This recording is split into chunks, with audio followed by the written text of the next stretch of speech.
What do you know about the Prophet Muhammad?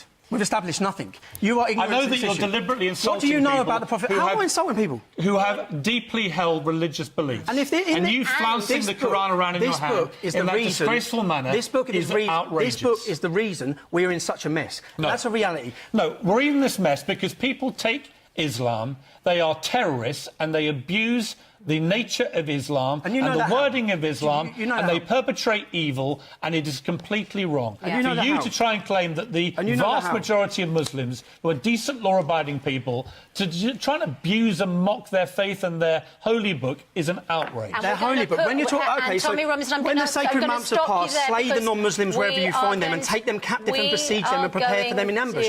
Who's slaying who? I'm not inciting hatred. This calls for my death.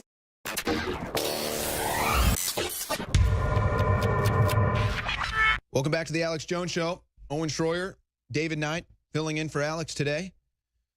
And we are joined by Tommy Robinson. A lot to talk about with Tommy. He's got, some charitable campaigns, some awareness campaigns that he is going through right now. He's being celebrated now in England. One video I'll never forget, Tommy, you're walking down the streets and you have an entire crowd chanting, "Tommy, Tommy, Tommy." That had to be wild for you. But I think that the thing that my audience here, that our audience wants to hear about is your experience with Piers Morgan. Obviously, Alex Jones had a famous interchange with Piers Morgan some years ago that, well, it kind of dealt a serious blow to Piers Morgan. I think that you may now have dealt another haymaker to Piers Morgan. Tell us about your experience. I think that the problem is with people like Piers Morgan, they're not in touch with the people. And I think he thought he'd be a white knight by trying to absolutely crucify me. And it's quite the opposite. I don't think they realise that the interaction we're having with the general public and the support we're getting from the general public. So, yeah, he hasn't had a very good reaction to his response to me. It was the typical, I was basing my argument on facts. I was trying to argue facts, and he just wanted to shout insults and label me as a bigot, as a fascist, and the usual, which, to be honest, people in our country especially, maybe not in the establishment, but people in the general public are sick to death of that now. They're sick to death of, because that is it's not an argument. He didn't have an argument.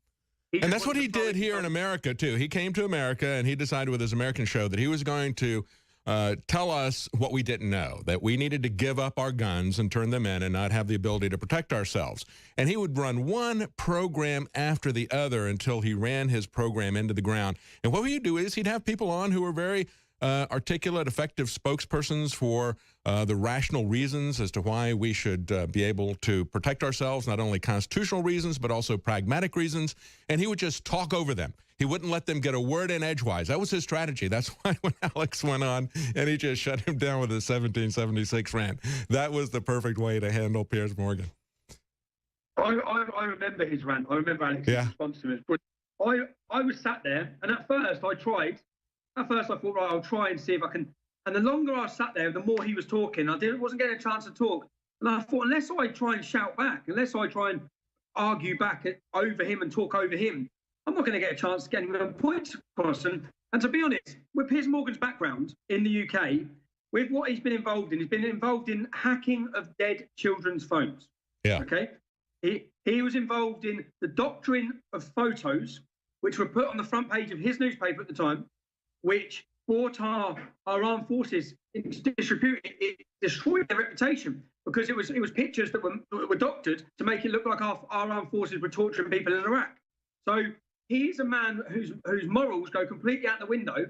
And I could have come at him with all of these things, but I made the point not to, because with a spot like that on TV, I feel it's my job. I'm doing a public service to debate the issues that people are desperate to have heard. They're not bothered about hearing about what Piers Morgan done 5 years ago or 10 years ago, or what Tommy Robinson said 8 years ago at a demonstration. They're bothered about the reason why we have dead children in our cities getting blown to pieces, why we've had 3 terrorist attacks in 3 months, why they've had 5 planned, why 12 terrorist attacks were stopped last year.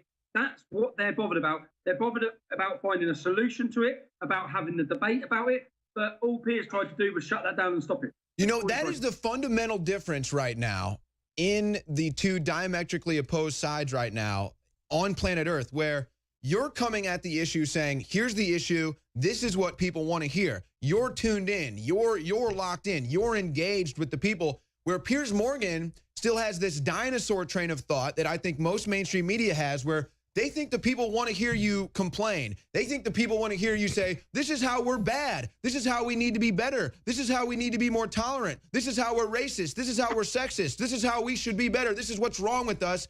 People are over that. They're done with that. They see real issues affecting them in their daily lives. That's what they want to address, not some labeling contest. Do you know this show? This show, that was the biggest audience they've ever had for that show, ever. So they really need to be in tune here, which they're not. They're really underestimating the support we have. They're really underestimating how many people are desperate for this conversation to be had, desperate to hear the facts, desperate to find solutions, not as you're right, shouted down and silenced, which is what has been happening for so long. If you look, when I picked up the Quran, they were terrified. The whole studio. Oh yeah. I could see the alarm bells running straight away. I could see their reaction. Put it down, put it down, put it down. He put an earpiece in, screaming at him. Stop. And that, when we talk about Islamophobia, if there was a term, which there isn't, if there was any issue of Islamophobia, then that is it. The fact that the whole studio and the presenter were absolutely petrified because I picked up a book. Yeah, wait a second. That defines what it is. At the same time, you've got Justin Trudeau this weekend wearing Islam-themed Ramadan socks to an LGBT pride parade. And it's like, how do you even try to explain that kind of cognitive dissonance to these people? They don't realize how diametrically opposed these people are. And so that's why they don't want you holding the Quran. They don't want you talking about what it is in reality. They don't want you talking about the heavy political dimensions of this religion. And that's what they're trying to cover up. That's what they think they can deceive the public with. And they can wear, again, as we see the picture of him wearing Islamic socks to an LGBT pride parade. Like, I mean, it's absolute insanity what they're telling people. It's almost like they're shoving it right in your face. But the most amazing thing to me is they're going to sit here and they'll point at Tommy Robinson and they'll say, Tommy Robinson is an Islamophobe. Tommy Robinson is going to cause Islamic violence. And you scratch your head and you're like, wait a second, doesn't that make you the Islamophobe?